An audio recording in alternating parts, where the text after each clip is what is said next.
棒。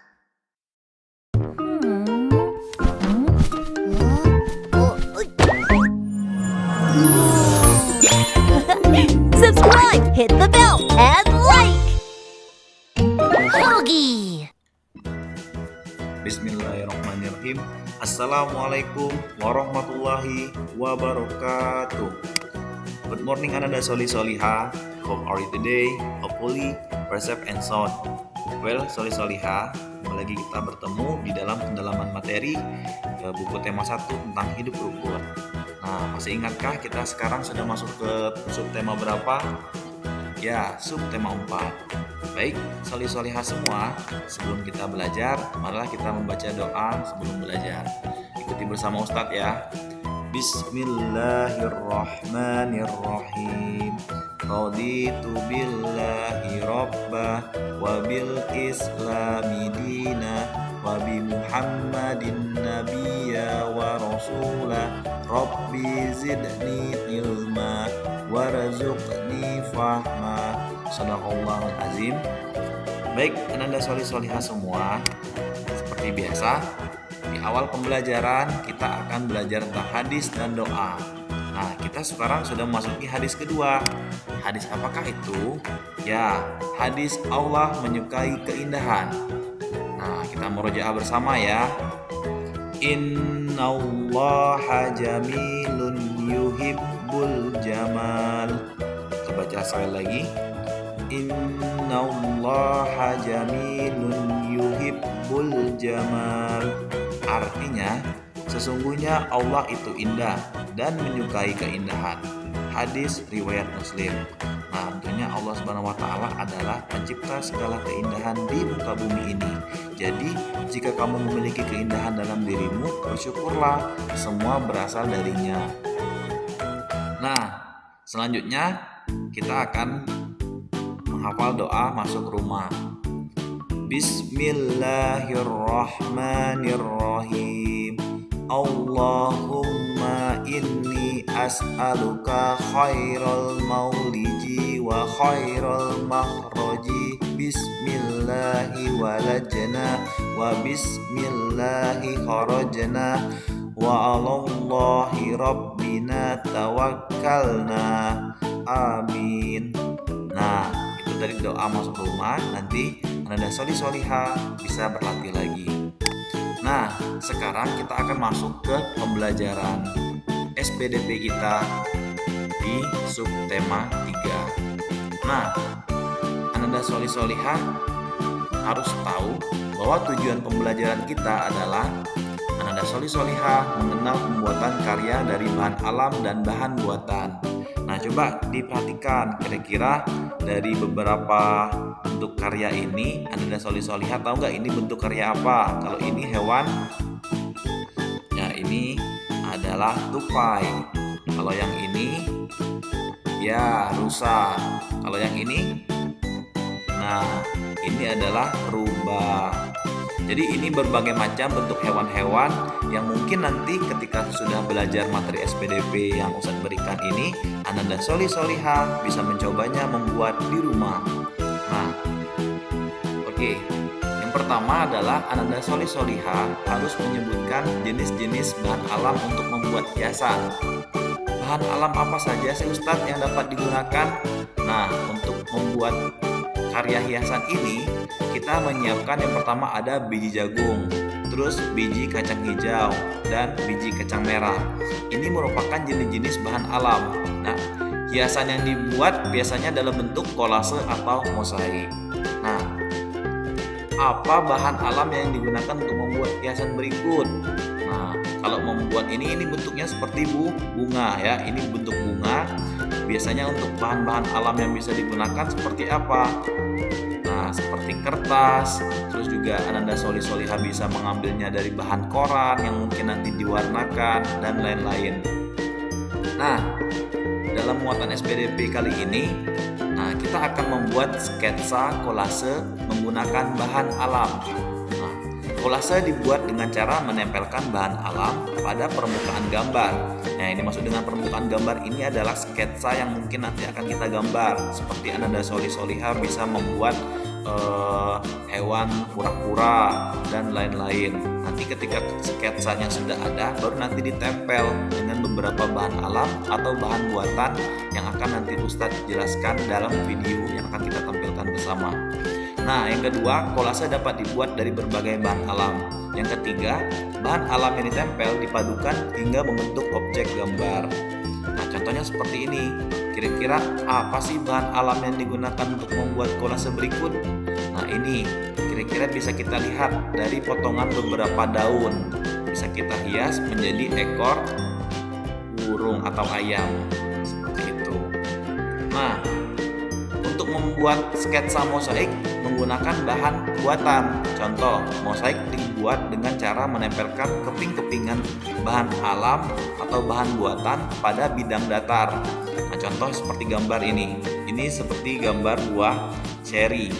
Nah, bahan alam untuk membuat mosaik antara lain pecahan kulit telur, biji-bijian, dan potongan kertas. Nah, dari beberapa potongan kertas kita buat dulu sketsa gambarnya, baru nanti kita tempel membentuk seperti apa yang kita gambar.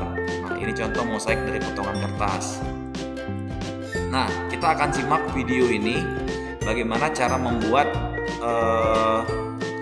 dan bahan-bahan apa saja yang digunakan untuk membuat sketsa mosaik dan sketsa gambar.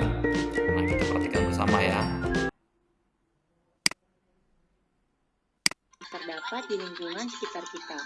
Bahan alam dapat digunakan sebagai bahan pembuat hiasan. Nah, hiasan yang dibuat biasanya dalam bentuk kolase atau mosaik.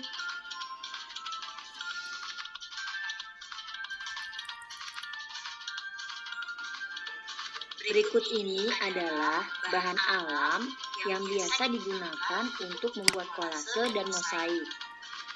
Yang pertama ada biji jagung, yang kedua ada biji kacang merah, yang ketiga biji kacang hijau.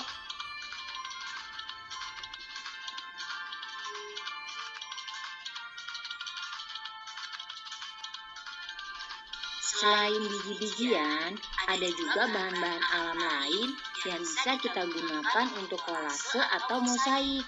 Ada cangkang telur, kulit kerang, daun dan ranting.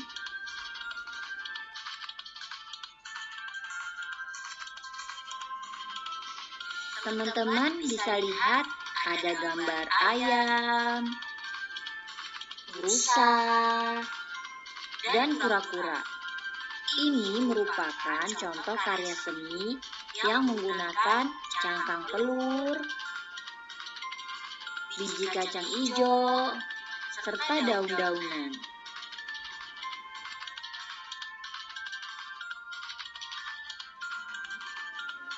Salah satu jenis karya dari bahan alam dua dimensi adalah kolase. Kolase dibuat dengan cara menempelkan bahan alam pada permukaan gambar. Nah, kolase dapat dibuat dari berbagai bahan alam. Bahan alam yang ditempel dipadukan hingga membentuk objek gambar. Contohnya, seperti pada gambar, ada gambar rusa yang dibuat dari daun-daunan.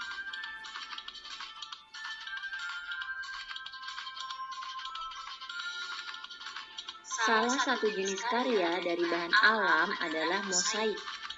Mosaik dibuat dengan cara menempelkan kepingan-kepingan bahan alam pada bidang datar.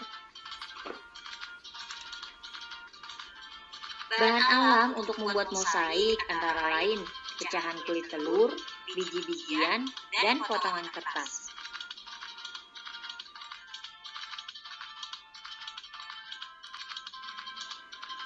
Alhamdulillah, pembelajaran hari ini sudah selesai. Sekarang teman-teman jadi tahu kan apa itu kolase dan apa itu mosaik. Nah, baik. Alhamdulillah Ananda solih-solihah semua. Tadi itu adalah bentuk penjelasan dan berbagai macam bahan-bahan alam dan materi yang sudah saya sampaikan kepada Ananda solih-solihah semua. Nanti untuk prakteknya bisa nanti kita coba di sekolah pada saat di tatap muka. Atau nanti di challenge selanjutnya akan Ustadz sampaikan informasi kelanjutannya. Nah, tentu Ananda Solih Solihah semua tahu dan pahami kenapa kita belajar tentang mengenal bahan alam dan bahan buatan dalam membuat sebuah karya. Karena manfaat dari pembuatan atau pembelajaran kita pada pagi hari ini adalah itu bisa dikaitkan dengan seperti hadis yang disampaikan oleh hadis riwayat Tirmizi. Nah, bunyinya seperti ini. Min husni islamil mar'i tarkuhu ma la ya'ni. Nah, artinya di antara kebaikan Islam seseorang adalah meninggalkan hal yang tidak bermanfaat baginya. Hadis riwayat Tirmizi. Nah, ini adalah hadis menyebutkan hal yang bermanfaat. Nah, dari hadis ini kita bisa belajar bahwa dengan menggali potensi dan kreativitas kita bisa lebih menyibukkan kegiatan hal-hal yang lebih bermanfaat seperti membentuk atau membuat karya mosaik atau mungkin karya dua dimensi dan lain-lain. Banyak hal yang bisa kita buat, membuat kerajinan yang bisa lebih bermanfaat dan mungkin juga akan ada nilai jualnya ya. Jadi ketika Ananda Solih Solihah sudah mulai belajar dari usia dini dan menyibukkan dengan hal yang bermanfaat, insya Allah itu akan mendapatkan nilai pahala di sisi Allah. Nah, baik Ananda Solih Solihah semua, sudah selesai materi pembelajaran kita pada pagi hari ini. Semoga ilmu ini yang saya sampaikan bisa bermanfaat, dan jika ada salah kata sampaikan mohon maaf. Dan sebelum kita tutup, marilah kita sama-sama membacakan doa kafaratul majelis. Bismillahirrahmanirrahim. Subhanakallahumma wa bihamdika asyhadu an la ilaha illa anta astaghfiruka wa atubu ilaik. Alhamdulillahirabbil alamin. Kita akhiri dengan wabillahi wa taufiq wa hidayah. Wassalamualaikum warahmatullahi wabarakatuh. See you next time Ananda Solih Solihah. Thank you.